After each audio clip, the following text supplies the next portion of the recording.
قابل صدر احترام صدر جلسہ قائد جمعیت رہبر امت حضرت مولانا فضل الرحمان صاحب دامت برکاتہ العالیہ، مرکزی قائدین، صوبائی قائدین، ضلعی قائدین، اکابرین امت اور ورکر کنونشن کے شرکاء بھائیوں اور دوستوں،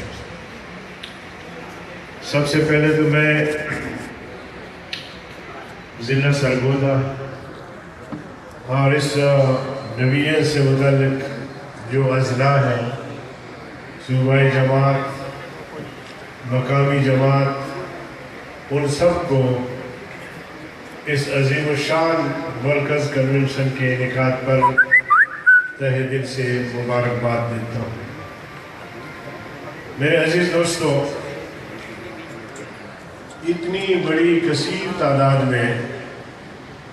اکابر علماء کرام کی شرکت اس بات کا مظہر ہے کہ پاکستان کے علماء کا اور بالخصوص اس علاقے کے علماء کا جمعیت علماء اسلام پر، جمعیت علماء اسلام کی قیادت پر بھرپور اعتماد کا اظہار ہے۔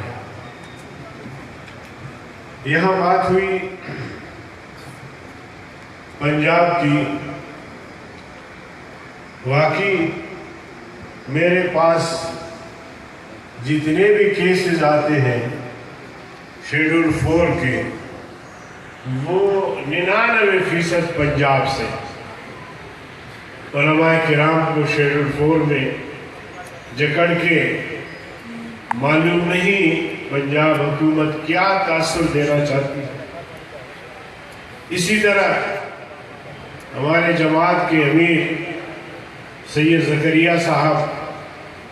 کہہ رہے تھے کہ جب سے ہم نے مفتی محمود کانفرنس کے انعقاد کا اعلان کیا ہے اور اس کے لیے ہم فیصل آباد میں گلی گلی مسجد مسجد جا رہے ہیں، تو اتنا ہی حکومت ادارے سرگرم ہو گئے ہیں۔ سی ٹی ڈی پتہ نہیں کیا کیا ادارے انہوں نے بنائے ہیں، ضلعی انتظامیہ، رینجرز والے پوچھ رہے ہیں مولانا صاحب آ رہے ہیں، وہ کس طرح یہاں آ رہے ہیں، کیسے آ رہے ہیں، جیسے مولانا صاحب کہیں انڈیا کی کسی ریاست میں جا رہے ہو، اور ہمارے پنجاب حکومت اور ضلعی انتظامیہ اس قدر پریشان ہے۔ تو میرے عزیز دوستو، میں آپ کا وقت زیادہ لینا نہیں چاہتا، ہم اور آپ اپنے قائد کو سننے کے لیے، اور یقین جانیے کہ میں نے صرف اس لیے سفر کیا کہ میں اپنے قائد کو سنوں۔ تو عرض کرنے کا مقصد یہ ہے کہ نہ معلوم پنجاب حکومت کا رویہ اس طرح کیوں ہے، یا تو یہ ہے کہ اس کو یہ خوف لاحق ہے کہ اگر جمعیت علماء اسلام یہاں مضبوط ہو گئی تو شاید ہمارا راستہ بند ہو جائے، اور یقیناً ہوگا۔ اگر رویہ اس طرح رہا تو راستہ بند ہوگا انشاءاللہ۔ خیبر پختونخوا اور بلوچستان کی بات کی گئی، اب ہم نے سندھ میں بھی قدم رکھا ہے۔ بلدیاتی اداروں میں آپ نے دیکھا کہ 500 سے زیادہ ہمارے کونسلر اور اسی طرح ناظمین اور ڈسٹرکٹ ناظمین جو ہے وہ منتخب ہوئے ہیں۔ تو الحمدللہ ہمارے قدم آگے بڑھ رہے ہیں، اور پھر جس طرح ملک کو کرپشن دیمک کی طرح چاٹ رہا ہے، دیمک کی طرح کھوکھلا کر رہا ہے، اور کرپشن کرنے والے کون ہیں، آف شور کمپنیاں بنانے والے کون ہیں، آپ دیکھ رہے ہوتے ہیں مالیاتی اداروں میں قرضے لے کر معاف کرانے والے کون ہیں۔ بدقسمتی یہ ہے کہ پتہ نہیں اس قوم کو کب ہوش آئے گی۔ اس قوم کو ہوش آنا چاہیے، شعور آنا چاہیے کہ جن لوگوں کے آف شور کمپنیاں ہیں انہیں مسترد کر دے،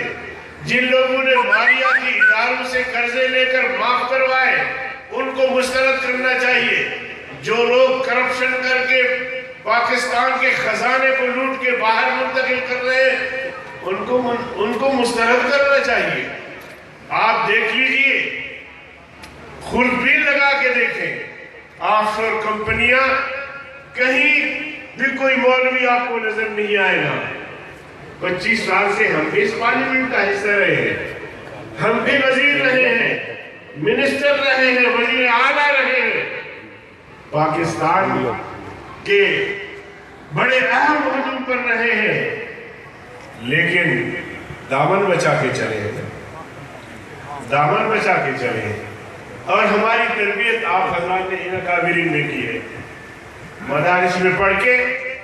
اور مدارس میں ہماری تربیت ہوئی،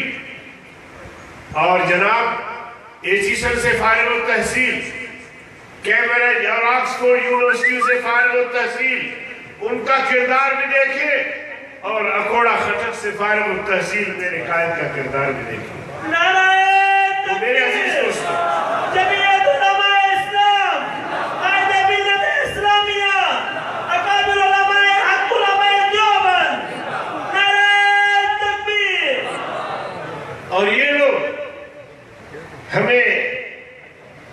کہتے ہیں کہ جی یہ محب وطن نہیں ہے۔ اگر ہم محب وطن نہیں ہیں تو پھر پاکستان میں کوئی محب وطن نہیں ہو سکتا۔